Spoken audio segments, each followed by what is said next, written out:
the Outrageous Retirement Lifestyle podcast series. We're closing your mind to conventional wisdom, discovering your perfect day, and challenging the aging process with every fiber in your body. Can give you the retirement lifestyle your neighbors will talk about. Hi, this is Ralph Carlson from Ralph Carlson Blog, and we're going to talk about the Plan, Do, Check, Adjust cycle today. And we're going to apply it to lifestyle design, to making for yourself the kind of lifestyle that you really want to be living.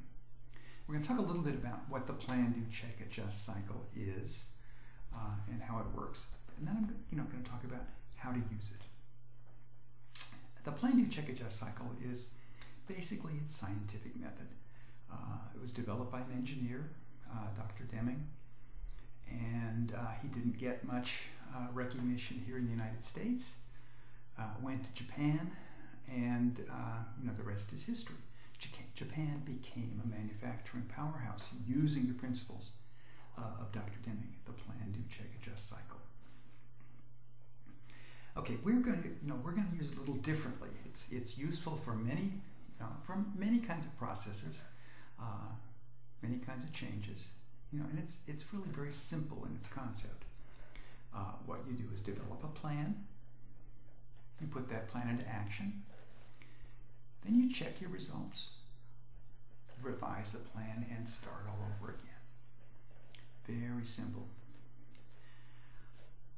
But let me tell you how to use it if you want to change your lifestyle. The biggest problem that you're going to have is figuring out what needs to change and starting out where you want to go.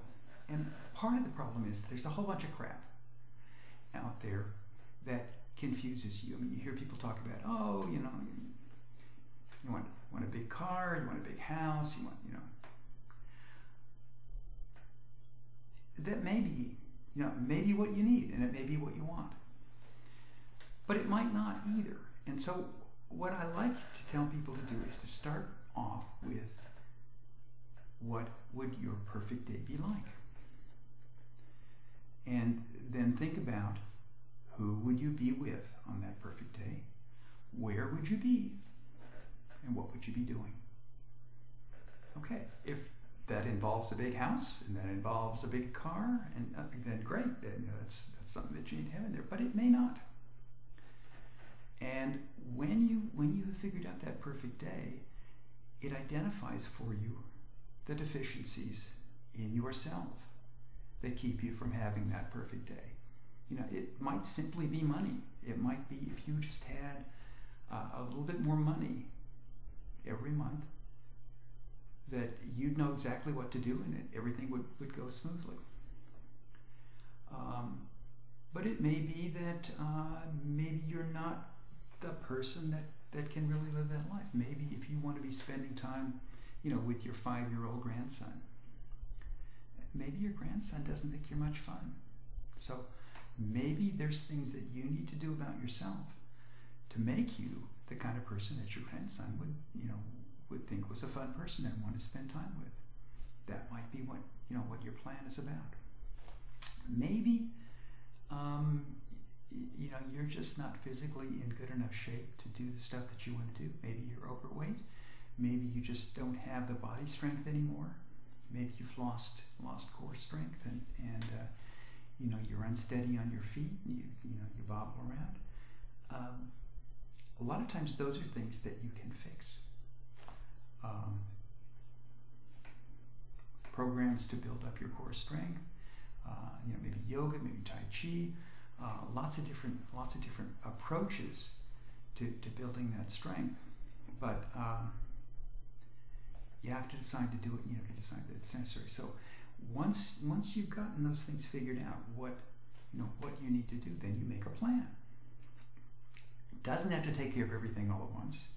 Doesn't have to go all the way, but make a plan to make some improvements in the areas that are going to take you closer to being able to live that perfect day. And when you do that, put your plan into action. So you've got your plan, you put it into action, and then you wait and check. How far did you get? What did you accomplish? And what have you learned? What can you do now that you didn't know then that could make it go faster? Maybe you need to target better. Maybe you've learned some new skills. Whatever it is, you take what you learned, revise your plan. Go back, iterate, go through again. That's what's perfect about the PDCA cycle, is that you can start out with a relatively bad plan. But you're going to make it better every time you go through. And so it's just sort of self-refining and self-improving as it goes along. So I'm going to suggest that if your lifestyle is not what you want, that you consider the PDCA cycle and developing a plan and a process to become the person that can have the lifestyle that you want, and use the PDCA cycle to do it. So this is Ralph Carlson with Ralph Carlson Blog. Check out the other posts that go through each of the steps, and let me know below what you think.